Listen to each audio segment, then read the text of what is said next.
ఇప్పుడు నీకు గుర్తుపెట్టుకో, ఇప్పుడు ఒక మెస్సో పోయినావు, అన్నం తిన్నావు, ఏమమ్మా పచ్చడి లేదు అన్నాడు. ఆడంటే ఇంకా నా మెస్సగా రావద్దు అన్నాడు. మెస్స రావద్దు, నువ్వు మెస్సో పోతా.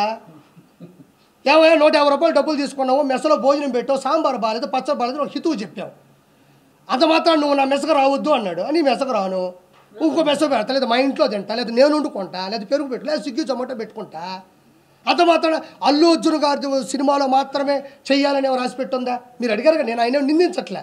క్వశ్చన్ దానికి నేను తప్పించుకోకూడదు, నేను తప్పించుకోవాల్సిన అవసరం లేదు కాబట్టి అది వదిలేసి ఇప్పుడు అది వద్దు. నేను అలా సినిమా ఇండస్ట్రీ చిత్తూరు నాగయ్య గారి టైంలో నుంచి చిరంజీవి గారి టైం వరకు వచ్చింది. కెమెరామ్యాన్లు విఎస్ఆర్ స్వామి గారి దగ్గర నుంచి, చోటా గారి దగ్గర నుంచి ఈ రోజు వరకు వచ్చింది. కమిడియన్లు 24 crafts, film chamber, producer council, junior artist సంఘం, ఏమన్నా కెమెరా సంఘం, కెమెరా ఆర్టిస్టులు, కెమెరామెన్, ఇవన్నీ పెద్ద పెద్ద క్రాఫ్ట్స్. అవి ఎవ్వరూ ఏ దాన్ని అణిచివేయలేరు. నాకు ఆ రోజు జరిగి తప్పు అనిపించిందా నేను చెప్పా, ఈరోజు నిలబడ్డాను అంతే. నేను ఆ విషయంలో ఇంక వెనక్కి తగ్గను.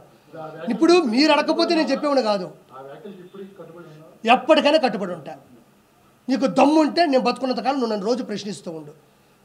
నేను కట్టుబడి ఉంటా, నేను కట్టుబడి ఉంటా, నేను కట్టుబడి ఉంటా. పోతామండి, ఏ రోజు బావు.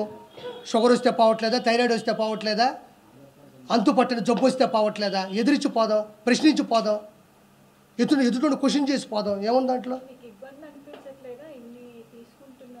నాకేం ఇబ్బంది, తీసుకోకపోతేనే ఇబ్బంది. నాకు ఏ రోజు ఇబ్బంది అనిపించదమ్మా. ఏమంటే ఈరోజు జబర్దస్త్లో కానీ, ఈరోజు ఉన్న 175 మంది శాసనసభ్యులు కానీ, 25 మంది క్యాబినెట్ 25 మంది ఎంపీలు కానీ, క్యాబినెట్ మినిస్టర్లు కానీ, వాళ్ళు కూడా నాలాగే ఒక అమ్మ అబ్బకి పుట్టొచ్చిన వాళ్ళే. వాళ్ళు కూడా వాళ్ళ సంఘర్షణ స్థితి, వాళ్ళు ఉద్యమం కావచ్చు, వాళ్ళ డిగ్రీ కాలేజీల్లో వాళ్ళు లీడర్లు అయి ఉండొచ్చు, తర్వాత ఏదో ఒక ఉద్యమం మీద వాళ్ళు తిరుగుబాటు చేసి ఉండొచ్చు, ఆ తర్వాత కాలంలో రాజకీయాల్లోకి వచ్చి ఉండొచ్చు, నిలబడి ఉండొచ్చు. అది ఎవరికి వ్యతిరేకం కాదు, ఎవరికి వ్యత్యాసం లేదు.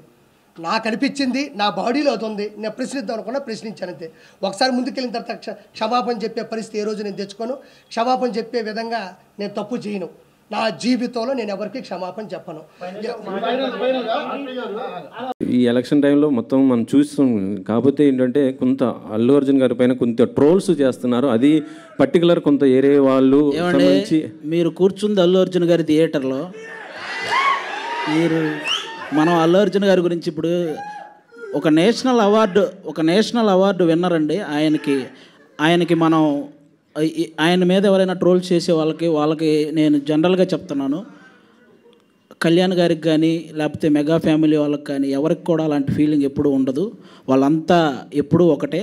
కాబట్టి ఒక నేషనల్ అవార్డు సాధించినటువంటి అల్లు అర్జున్ గారిని అలా కొంతమంది వాంటెడ్గా ట్రోల్ చేయటం కానీ, ఇలా కొన్ని థంబ్నెయిల్స్ పెట్టడం కానీ, ఇలాంటివి ఇక నుంచైనా ఆపేయాలని మనస్ఫూర్తిగా కోరుకుంటున్నానండి. అంతే, ఇంకా అంతకు. ఓకే.